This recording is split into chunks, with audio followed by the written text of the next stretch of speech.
This is Optimal Health Daily, episode 1632. The Diet and Training Combination. Figuring out how you're messing it up. Part 1 by Deen of JCDFitness.com. And I'm Dr. Neil. Hey there, happy Saturday and welcome back to Optimal Health Daily, where I simply read to you from the best health and fitness blogs for free. And on Fridays, like yesterday, I do something a little different. That's where I answer your questions. Remember, you can send me your question by going to oldpodcast.com/ask or email your question directly to health@oldpodcast.com. Now, today's episode is a bit longer than what I typically narrate. So whenever that happens, I'll read the first half today and then finish up the rest for you tomorrow. So with that, I'm sure you're excited to hear part 1 of today's post. So let's get right to it and start optimizing your life. The Diet and Training Combination. Figuring out how you're messing it up. Part 1 by Deen of JCDFitness.com. You hit the gym 3 or 4 or 5 days per week. You've been tracking your meals and watching portions. You're even starting to think about your rest and recovery habits as a part of this whole process of improving your aesthetics. It's the first week of February. You could be on your newly formed resolution to get fit, finally. Or you might be on the continual course of self-improvement. Regardless of whether or not you've been at these changes for only the past 4 weeks or 4 months, you might not be seeing the results you'd hoped for. This is understandable. Most of us are impatient and want everything yesterday. And it doesn't help that the media is shoving unrealistic images and catchy phrases down our throats every second. In fact, here's one crazy statement I saw in the supermarket. Enjoy holiday cookies, cakes, and lose. Turn carbs into fat burners. Drop 9 pounds every week. News from UCLA. Plant extract transforms carbs into fibers that draws out fat and toxins. These are just one of the many messages we see constantly, and it's not serving us. Today, I'm going to help you understand just where you might be messing up, even if you're supposedly doing all the right things. I'll be acting as your course corrector, so to speak. Physique transformation is a matter of putting the pieces together in a manner that makes sense. All variables complement each other. The training is what forces the body to adapt and change itself. Your training also tells your body what to do with the food. Your food intake and macronutrient composition help determine whether you lose fat or maintain your body fat levels. The types of food determine how you function and operate. For example, you need a good balance of protein, carbohydrate, and fat to ensure many things, such as repair and rebuilding of lean tissue. You get enough energy to fuel your sessions. Going low carb is almost always a bad idea here. Allowing for a proper intake of micronutrients which support your bones, muscles, hormones, and other essential bodily functions. The way you relax and rest determines your ability to recover, and thusly binds your training and nutrition efforts. And lastly, the way you make all this fit together, like planning and discipline, is what makes it all work in the longer term. And that's what guarantees your results, because let's face it, time is going to pass anyway, so why not do what you must to get the results you want sooner rather than later? So let's dive in on how you just might be messing up one or more of the 4 ideas you just heard. 1. Nutritional tracking and accountability.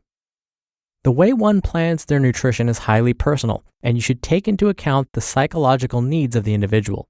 On a personal level, I can stick to just about any type of plan. I'm relatively indifferent, but some of my clients and readers, they're a different story. Some prefer to operate on relative extremes when it comes to their diets. I have many folks carb cycling based on their training focus. Others prefer to eat light throughout the week and consume a truckload of food on the weekends. How you achieve the negative calorie balance, if your goal is fat loss, within reason of course, is mostly irrelevant as long as you're adhering to the main principles, like getting enough nutrients to support your work and life demands.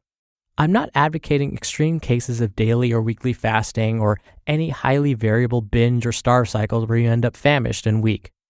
So, where do people tend to mess up? Hear that on tomorrow's episode.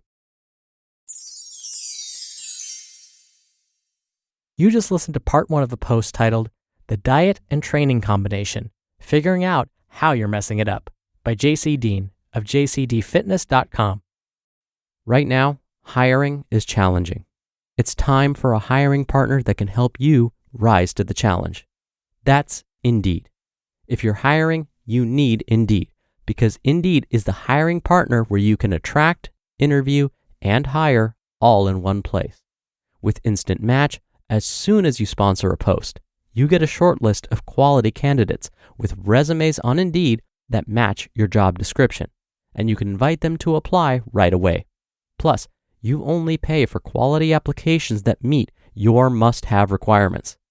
I love that Indeed makes hiring all in one place so easy.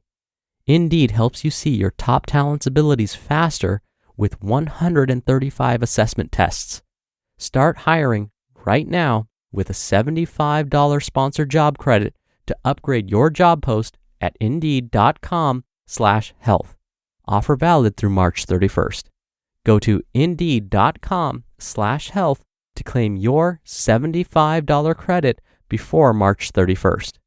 Indeed.com/health. Terms and conditions apply. Need to hire? You need Indeed. Dr. Neal again here for my commentary. It's true that many of us can really get into the weeds when it comes to trying to reach our goals. What I mean by that is we get so into tracking every little thing and making sure that we're taking that one step closer every single time we work out or every single time we eat a meal that we lose sight of the whole point. Remember, we want to live a happy, healthy, overall well life. But the problem is when we get too far into the weeds and get way too deep into those details, are we really living? Are you really enjoying your food? Are you enjoying your exercise? Or are you just thinking about the next workout or the next meal? Well, then you're not being in the moment. You're not feeling grateful for what you do have and the health you're experiencing now. And as JC mentioned, finding, let's say, a meal plan that suits you, that meets your lifestyle goals, that's overall fairly nutritious, that's what really matters. Patients have often told me, just tell me what to eat and I'll eat it. And I tell them, no, you'll just resent me. And so if you're following, let's say, a diet that somebody told you to try or you saw in a magazine, you're probably going to end up stopping that diet, especially if it's not something that you really enjoy at all. If you're not enjoying the foods you're eating, then are you really living? All right, that'll do it for today. Thank you so much for being here. Thank you for listening every day. I hope you're having a wonderful start to your Super Bowl weekend for those of us in the U.S. And I'll see you back here tomorrow for Super Bowl Sunday, and where I'll finish up this post and where your optimal life awaits.